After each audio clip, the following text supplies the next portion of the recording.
menghadapi buka dalam sektor perniagaan dan perkhidmatan. Menghadapi VUCA dalam sektor perkhidmatan dan juga ni. Saudara boleh Google saya punya VUCA ni, saya rasa ada di rencana VUCA saya ni ada pada saya. Tapi dah banyak kali saya siap Malaysian Insight Manusia, dan saudara try Google VUCA Crisis VUCA Zainal Rashid Ahmad. Saudara akan dapat tengok penuh tulisan yang sangat panjang mengenai VUCA, volatility, uncertainty, complicated, complexity dan juga ambiguity. Cuma kalau baca mungkin saudara rasa agak sukar memahaminya kerana dia lebih kepada penjelasan akademik. Cuma VUCA ni saya boleh bagi tahu kata dia selalu berlaku, sentiasa berlaku dan akan berlaku, dan konflik VUCA ni adalah tak semestinya dia boleh dirawat. Kalau di Amerika saudara nak tengok krisis VUCA yang paling besar adalah krisis yang berlaku kepada Vice Media, di mana Vice Media bermula dengan sebuah syarikat yang kecil yang dikendalikan dalam imajinasi saya bila baca laporan penubuhan Vice Media ni, Vice Group ni. Saya fikir office mereka besar office saya je. Kerana dia bermula dengan cita-cita sekumpulan wartawan yang enggan lagi bekerja dan menghasilkan program untuk syarikat penerbitan TV yang mereka anggap telah pun old school. Dan mereka anggap outdated, dan mereka anggap tak berani menyiarkan perspektif baru daripada wartawan-wartawan yang mahukan perubahan. Jadi wartawan ni bebas, dia tak nak kerja dengan institution. Maka mereka buka Vice TV. Vice TV ni mencapai banyak pengiklanan yang tinggi di YouTube. Kemudian Vice TV ni pernah mencapai nilai hingga USD 4.2 bilion sebelum berlaku krisis. Krisis ni ditubuh oleh kumpulan yang menubuhkannya. Tapi bila berlaku krisis adalah antara kumpulan kreatif yang diketuai oleh CEO dia dan kumpulan pelaburan yang diketuai oleh CFO dia. Jadi mereka bermula dengan syarikat kecil, kemudian mereka berjaya memecah tabu apa yang dipanggil sebagai kandungan daripada noia, sudut gelap yang tak pernah disiarkan. Jadi antara kandungan dia adalah meneroka transgender di seluruh dunia dan membincangkan isu transgender dalam polemik akademik. Kemudian mereka juga bercerita tentang noia, tentang dunia pengedaran dadah, penggunaan dadah. Mereka bercerita tentang sindikator pelacuran kanak-kanak yang tak mau dibincangkan dalam bentuk cerita yang datang daripada pelacur sendiri. Jadi banyak konten-konten mereka dianggap rentas budaya, membuka tabu dan sesuai dengan YouTube tengah mencari kandungan apa. YouTube nak kandungan dia betul-betul opposite daripada conventional media. Maka YouTube promote Vice TV ni. Hinggalah iklan-iklan yang mahal semua kerana dia punya tontonan adalah rentas budaya. Bila dia menjadi syarikat besar, orang mula pasukan kreatif dia, CEO dia ni, pasukan kreatif dia nak kekalkan Vice Media ni dengan cita-cita asal. Bukankah dulu kita meninggalkan media konvensional kerana kita mahukan sebuah kandungan rentas budaya. Kemudian CFO dia, Ketua Pegawai Kewangan dia, mendapat tawaran. Kata kandungan-kandungan kau yang ditayangkan di bawah platform YouTube bergantung pada advertising, periklanan adalah hasilnya sedikit. Dan kemudian datang stream TV. Bila datang stream TV, maka berlakulah krisis.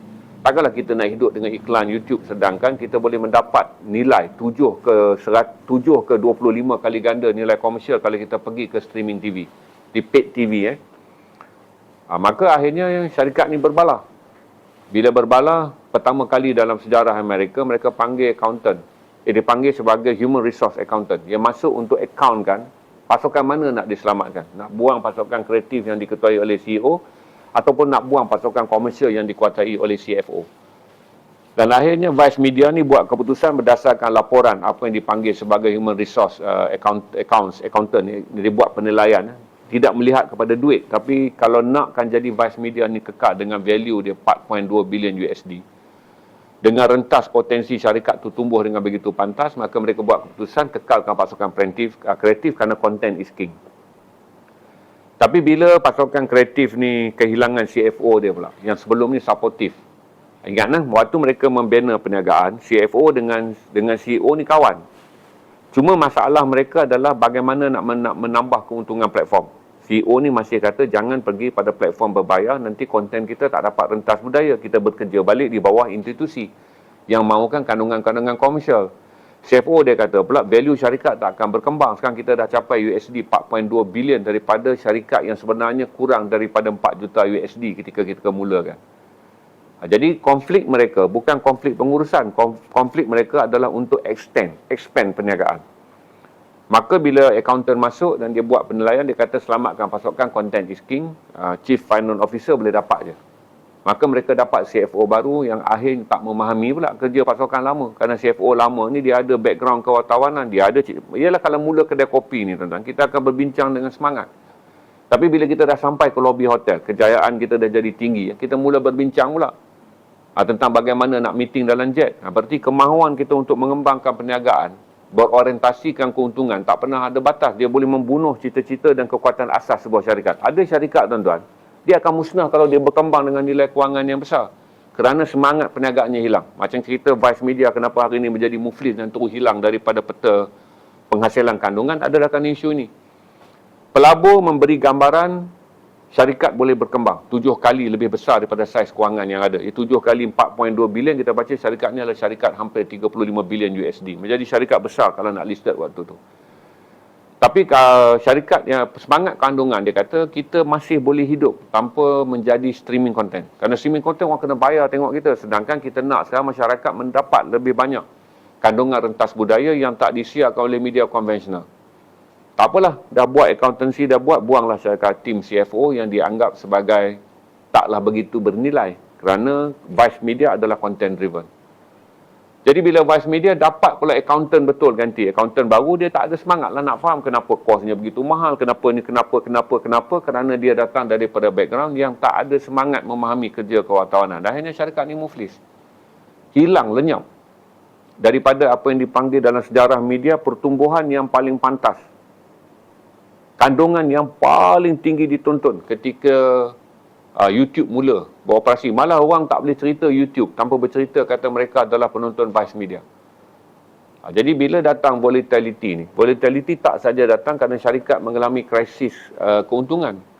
Malah volatility, ketidaktentuan syarikat ni juga boleh bermula apabila syarikat berkembang dengan begitu pantas.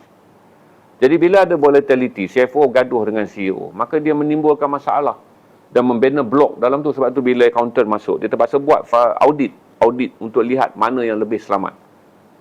Kerana CFO bergabung dengan CEO. CEO sendirian, dia hanya bergabung dengan general manager, dengan content creator dia, dengan creative director dia. Jadi mereka ada 2 pasukan, berpecah. Bila pecah masuk pasukan baru, dia tak boleh nak support kerana dia new kid on the block. Pasukan finance baru tak boleh nak support, human resource baru tak boleh nak support sebab dia tak faham. Vice Media ni bermula daripada kedai kopi. Berbalah bila dah meeting sampai ke level dalam jet. Jadi bila ada orang baru datang, dia masuk meeting dalam jet, syarikat dah besar. Dia tak faham semangat syarikat ni ditubuhkan daripada perbincangan sekumpulan wartawan kedai kopi. Jadi ini digambarkan. VUCA bukan sahaja tentang gambaran syarikat yang berjaya tapi jatuh. Dia juga, artinya bukan sahaja syarikat yang berjaya dan mengalami krisis. Syarikat yang berjaya yang tak ada krisis. Yang timbul adalah sejauh mana kita nak kaya lagi. Habis sampai sejauh mana nak kaya lagi pun bergaduh. Kerana CEO dia kata, cukup dah kita menjadi syarikat 4.2 bilion USD kerana itu dah melampaui daripada asas kita sebuah syarikat yang hanya bernilai 4 juta USD waktu kita tubuhkan. Kumpulan CFO kata kita boleh move another 7 times. Kalau kata pelabur-pelabur yang nak beli, yang nak masuk dalam pelaburan, janji kamu tak bergantung pada YouTube, kamu pindah kepada streaming. Sama ada menyertai Netflix, kamu nak menyertai View atau apa sajalah. Jadi perbalahan kerana berjaya pun ada syarikat yang kemudiannya mengalami VUCA. VUCA. Selain daripada kita tengok syarikat-syarikat yang tutup majoritinya kerana kemelesetan perniagaan. VUCA kerana dia terlampau berjaya, dia tak boleh diuruskan. Dipanggil sebagai krisis superstar. Maka itu saya beritahu pada tuan-tuan.